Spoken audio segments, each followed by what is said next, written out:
Itu je laporan yang disediakan oleh Alia tadi, tuntutan insurans kenderaan harta benda akibat bencana. Sebenarnya berat mata memandang, berat lagi bahu yang memikul, Sofia, kan. Jadi ialah apabila kita dah lihat keadaan rumah kita, lihat kenderaan kereta kita dan sebagainya, barulah kita macam terfikir berkenaan dengan boleh ke tak kita nak menuntut insurans ini, Sofia.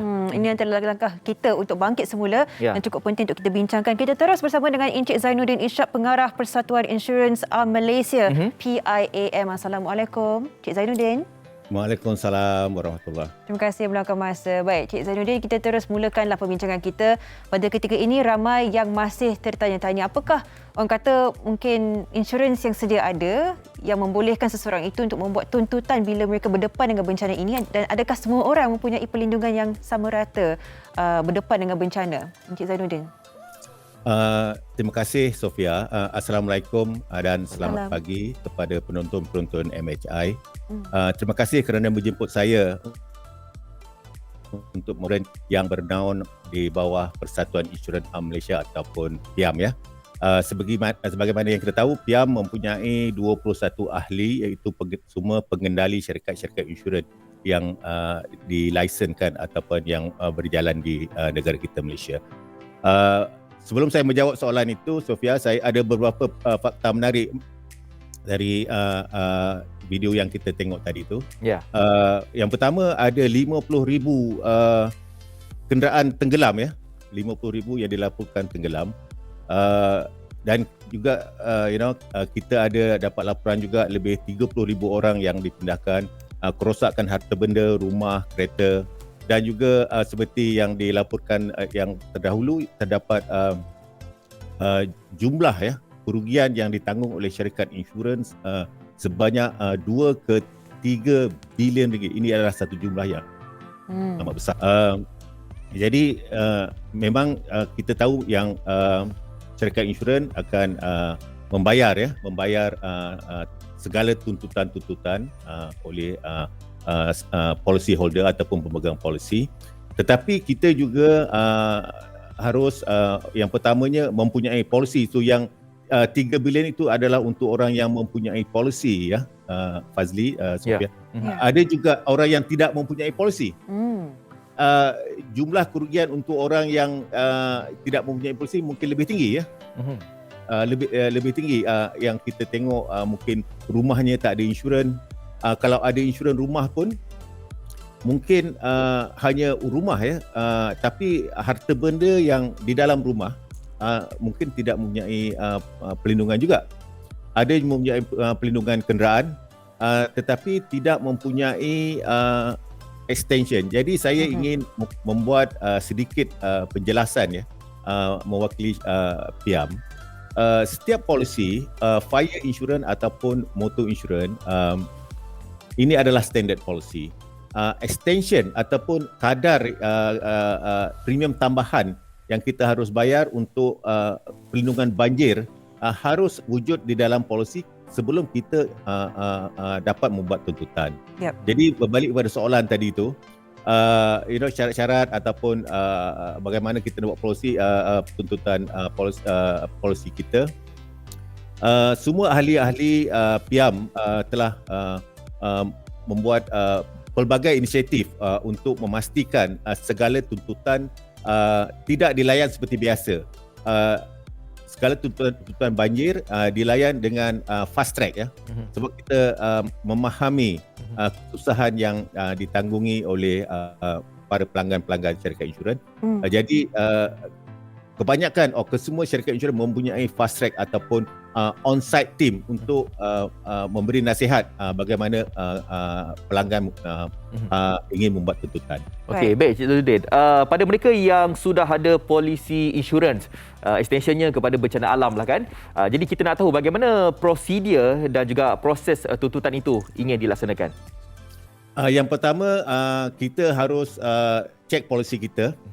Kita boleh, mungkin polisi kita pun dah hanyut, ya, Fazli. Kita boleh online. Selalunya kalau kita ada polisi, kita boleh, kebanyakan syarikat insurans mempunyai online service. So kita boleh membuat semakan online yang kita harus memastikan polisi kita mempunyai perlindungan tambahan banjir. Ya.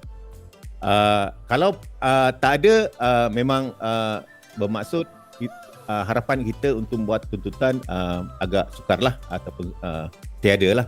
Tapi sekiranya ada, prosesnya amat senang sebenarnya. Prosesnya amat senang. Hanya ambil gambar. Kebanyakan syarikat-syarikat insurans seperti saya terangkan tadi, mereka mempunyai tim yang on-site. Mereka telah mengebeling tenaga-tenaga daripada syarikat insurans dan juga dari syarikat penyelaras kerugian, ya, to be on-site. Jadi ada syarikat insurans yang sekiranya kerosakan itu katalah ada syarikat insurans yang saya diberitahu, sekiranya perlindungan kerosakan itu di bawah RM5,000, penyelesaian ataupun tuntutan dibuat on the spot. Baik. Ini adalah satu servis yang saya cakap tadi fast track, ya. Sekiranya melebihi RM5,000, ada syarikat insurans yang memberi perkhidmatan seperti ini. Mereka membayar dulu interim payment ataupun bayaran pendahuluan. Yang selebihnya itu selesai kerja-kerja penyelaras kerugian, ya. Kita nak tahu berapa kerugian yang sebenarnya. Dan bayaran kedua akan dibuat selepas itu. Encik Zainuddin, kita nak melihat, ya, kita tahu sedia maklum pada ketika ini negara kita mempunyai satu perubahan cuaca yang mendadak. Ya. Adakah sekiranya seseorang itu untuk mengambil langkah yang paling cepatlah untuk memulakan tambahan perlindungan itu pada insurans mereka, adakah terdapatnya grace time melihat situasi sekarang ini yang pastinya orang ramai dah mula cakna dengan perlindungan ini, bagaimana prosesnya untuk mendapatkan perlindungan bagi mereka yang tiada lagi? Terima kasih, Sofia. Ini adalah soalan yang baik. Saya